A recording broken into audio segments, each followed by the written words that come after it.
السلام علیکم ناظرین، میں رئیس اعظم حیدری کولکتہ انڈیا سے تعلیم الاسلام دوسرا حصہ پیش کر رہا ہوں۔ کل میں نے قیامت کا بیان کیا تھا، تقدیر کا بیان، مرنے کے بعد زندہ ہونا وغیرہ۔ سماعت فرمائیں۔ تقدیر کا بیان، سوال تقدیر کسے کہتے ہیں؟ تقدیر کسے کہتے ہیں؟ جس کو قسمت مقدر کہتے ہیں۔ جواب: ہر بات اور اچھی بری چیز کے لیے خدا تعالیٰ کے علم میں ایک اندازہ مقرر ہے، اور ہر چیز کے پیدا کرنے سے پہلے خدا تعالیٰ اسے جانتا ہے۔ خدا تعالیٰ کسی علم اور اندازے کو تقدیر کہتے ہیں۔ کوئی اچھی یا بری بات خدا تعالیٰ کے علم اور انداز سے باہر نہیں۔ مرنے کے بعد زندہ ہونا۔ سوال: مرنے کے بعد زندہ ہونے سے کیا مراد ہے؟ جواب: قیامت میں سب چیزیں فنا ہو جائیں گی، پھر اسرافیل علیہ السلام دوبارہ سور پھونکیں گے تو سب چیزیں موجود ہو جائیں گی، آدمی بھی زندہ ہو جائیں گے۔ میدان حشر میں خدا تعالیٰ کے سامنے پیشی ہوگی، حساب لیا جائے گا اور اچھے برے کاموں کا بدلہ دیا جائے گا۔ جس روز یہ کام ہوں گے اس دن کو یوم الحشر یعنی جمع کیے جانے کا دن، یوم الجزا اور یوم الدین یعنی بدلہ دینے کا دن، اور یوم الحساب یعنی حساب کا دن کہتے ہیں۔ سوال: ایمان مفصل میں جن 7 چیزوں کا ذکر ہے، ان میں سے اگر کوئی ایک باتوں کو نہ مانے تو کیا وہ مسلمان ہو سکتا ہے؟ جواب: ہرگز نہیں، جب تک خدا تعالیٰ کی توحید اور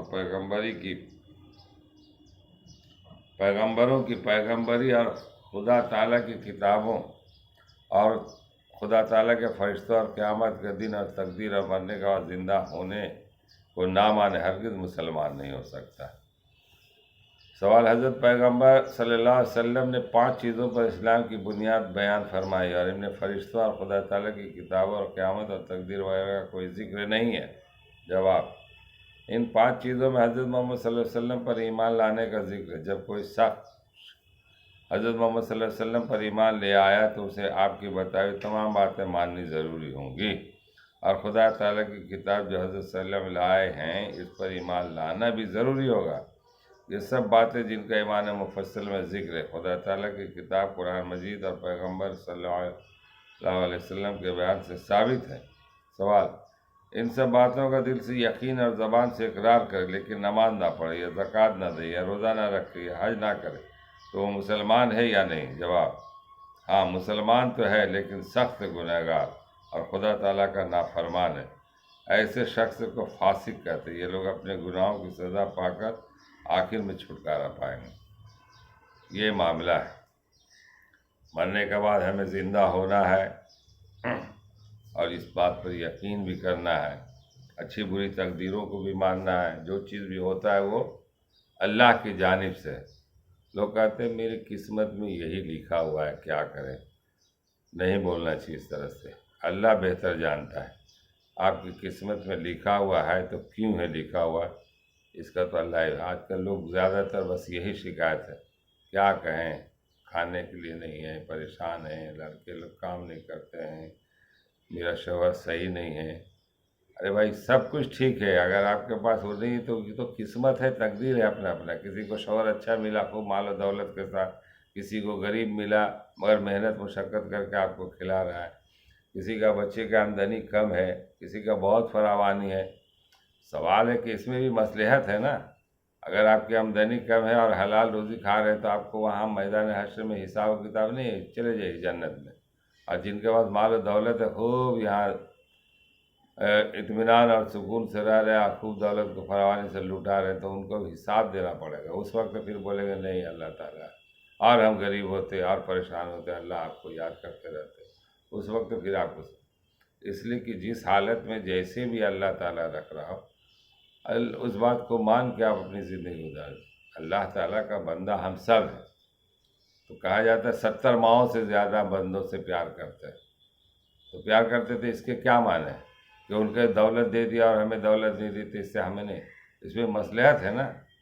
دنیا کا کارخانہ ہے، چلانے کے لیے سب قسم کے لوگوں کو یہاں پر رکھا گیا ہے، اور سب اپنے اپنے ڈیوٹی انجام دے رہے ہیں۔ کوئی مالک ہے تو کوئی نوکر ہے، کوئی فیکٹری کا مالک ہے تو کوئی مزدور ہے۔ بھائی نہیں چلے گا تو کیسا ہوگا؟ کوئی حاکم ہے، کوئی جو ہے نا رعایا ہے، تو یہ ہر طرح کے، ہر کا دماغ اللہ تعالیٰ نے الگ الگ بنا ہے اس دنیا کو چلانے. کسی کو ڈاکٹر بنا ہے، سب ڈاکٹر ہی بن جائے تو پھر مریض کہاں جائے گا؟ مریض کا بھی ہونا ضروری ہے نا. اور سب مریض ہی رہے اور ڈاکٹر نہیں رہے تو پھر علاج کہاں سے ہوگا؟ سب جو ہے نا عالم ہو جائے تو پھر جاہل کو کون پڑھائے گا؟ سب تو عالم ہی ہے، تو جاہل کا بھی رہنا ضروری ہے بتانے کے لیے. اب اس میں آپ کوشش کیجئے کہ ہم کو پڑھنا ہے، لکھنا ہے، شوق ہے. تو اللہ نے جس کو جہاں جیسے جس طرح سے فٹ کیا ہے، یہ دنیا ایک سمجھے فیکٹری کا طرح، اس میں ہر قسم کا مینیجر کا بھی چاہیے، ڈائریکٹر بھی چاہیے، لیبر بھی چاہیے، کلرک بھی چاہیے، منشی بھی چاہیے. ہر شعبہ حیات میں اس طرح کا ہے. اسی طرح سے یہ سب آدمی کو ایک جیسا کر دے تو پھر دنیا کا کاروبار نہیں چلے گا. گھر پوچھنے والا کون ملے گا؟ جھاڑو دینے والا کون ملے گا؟ پیخانہ صاف کرنے والا کون ملے گا؟ اور چھوٹا سے چھوٹا کام کرنے والا کون ملے گا؟ اگر درزی نہیں ہو تو کپڑا کون سیے گا؟ سب آدمی آفیسر ہی ہو جائے تو پھر کپڑا کون ہے؟ آخر وہ بدن میں ایسے لپیٹ کرانے ہوگا. جوتا چپل بنانے والا نہیں ہو تو آدمی ننگے پاؤں چلے گا، اس لیے کہ وہ تو آفیسر ہے، وہ مینیجر ہے، وہ ڈائریکٹر ہے، وہ بڑا آدمی ہے، وہ تو چپل بنائے گا نہیں. تو چپل بنانے والے، ہاں اب یہ چپل بنا رہے ہیں، محنت کر رہے ہیں، آپ کا مزدوری کم ہے اس کے بنسبت، تو اس کا انعام اللہ تعالیٰ آخرت میں دیا ہے. اس پر غور کریں گے تو سمجھ میں آ جائے گی.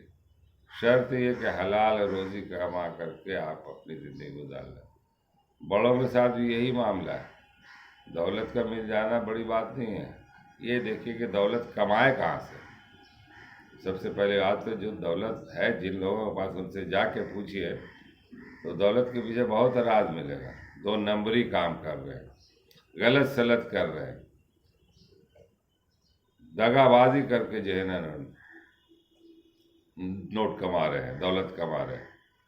ایسی تھوڑی دولت آ جا رہی. ہاں اگر اللہ کی طرف سے آپ کو دولت مل رہی حق حلال کے ساتھ تو پھر بات ہے. اب کسی کا گبن کر لیا، کسی کا مار لیا، کسی کا حرام طریقے سے لے لیا. اب ایک آدمی سروس میں ہے، بغیر رشوت کے کام ہی نہیں کرے تو حرام کمائی. اب کوٹھی بلڈنگ بنا رہا. اسی طرح سے ہر ڈپارٹمنٹ، پولیس میں ہو، جج کا معاملہ ہو، وکیل کا معاملہ، پیسہ لے کے جج کو چھوڑ رہا. یا کسی عہدے پر پروفیسران ہے، کوئی ڈائریکٹر ہے، کوئی جو ہے نا جو بھی جس شعبے میں ہے وہ اپنے حساب سے اپنے گورن کر رہا ہے. کوئی ادارے میں ہے تو اپنا منمانی چلا رہے، چاہے وہ جس ادارے میں ہو. تو وہاں آپ غور کریں گے تو سمجھ میں آ جائے کہ وہ انصاف نہیں کر رہے، وہ اپنا منمانی کر رہے، حقدار کو حق نہیں دے رہے. اپنے حساب کے اپنے لوگوں کو وہاں پر خوش کر رہے، اپنے لوگوں کو انعامات دے رہے، جائیداد دے رہے. بہت سارے انجمن ہے، اکیڈمی ہے، جہاں بھی کہیں ہو وہاں بھی مینیجر ہے، وہاں بھی جو ہے نا چیئر پرسن ہے، وہاں بھی جو ہے نا لوگ رکن ہے. ارے انصاف کا تقاضا یہ ہے کہ ہر جو حقدار ہے اس کو دیا جائے. آج کل ہر جگہ مسئلہ تو اس سب کی گاڑی پھنس جائے گی. یہ سوچ رہے ہیں کہ ہم اپنی چالاکی دکھا رہے ہیں، ہم اپنے جو ہے نا بڑائی بیان کر رہے ہیں. بڑائی بیان اور چالاکی سے نہیں چلے گا. وہاں انصاف چاہیے، انصاف.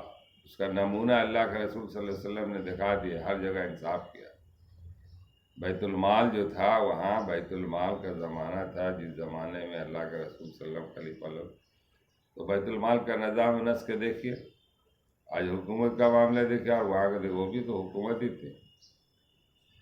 حضرت عمر فاروق رضی اللہ تعالیٰ عنہ جب وہ اپنا حساب و کتاب بیت المال کا کرے تو چراغ کو بجھا دیا. گھر والوں نے کہا کہ اندھیرا ہے، ذرا رہنے دیے.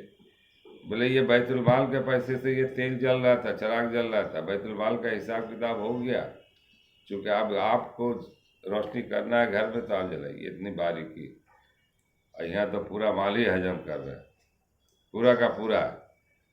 کسی بھی چیز کا کانٹیکٹ اگر دیا گیا تو وہاں سے آج روڈ کا معاملہ دیکھیے یا کسی بھی ڈپارٹمنٹ کے بعد 1 کروڑ کا اگر بجٹ ہے تو پہلے 50 لاکھ دے دیجیے ان لوگوں کو، پھر اس کے بعد پھر 25 لاکھ دے دیجیے. آخر میں جو کانٹیکٹ ہے وہ نہیں پوچھ کے آپ کو نکل جائے گا. یہ سب پبلک کا پیسہ ہے.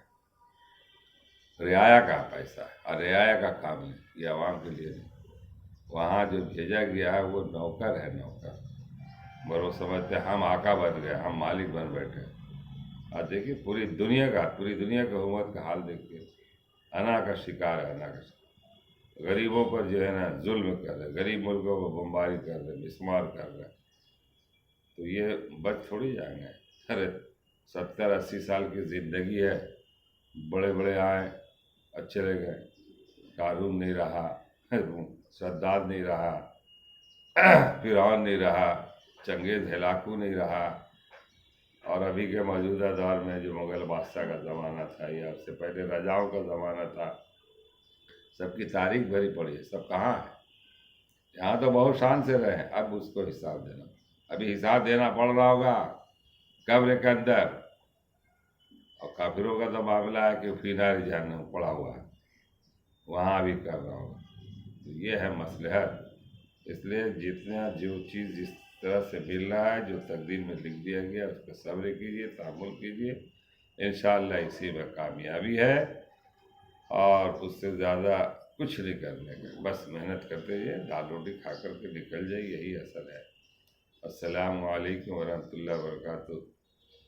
شاید کہ اتر جائے تیرے دل میں میری بات، اس ویڈیو کو بھی دور تک پھیلائیں، یہ بھی ایک صدقہ جاریہ ہے۔ اور اس گناہ گار کو بھی دعاؤں میں یاد رکھیے۔ بہت افسوس ہوتا ہے کہ آج ہمارے استاد کا شعر ہے کہ جاہل کی بستیوں سے بزم سخنورا تک، جاہل کی بستیوں سے بزم سخنورا تک، منظر سے ایک جیسا گزرے جہاں جہاں سے۔ تو آج پڑھا لکھا کہیے، دولت والے کو کہیے، تو جاہل یا امیر کو کہیے، سب کا معاملہ ایک ہی جیسا ہے، سب جو ہے نا۔ تو جس حال میں اللہ رکھے اللہ۔ السلام علیکم ورحمۃ اللہ۔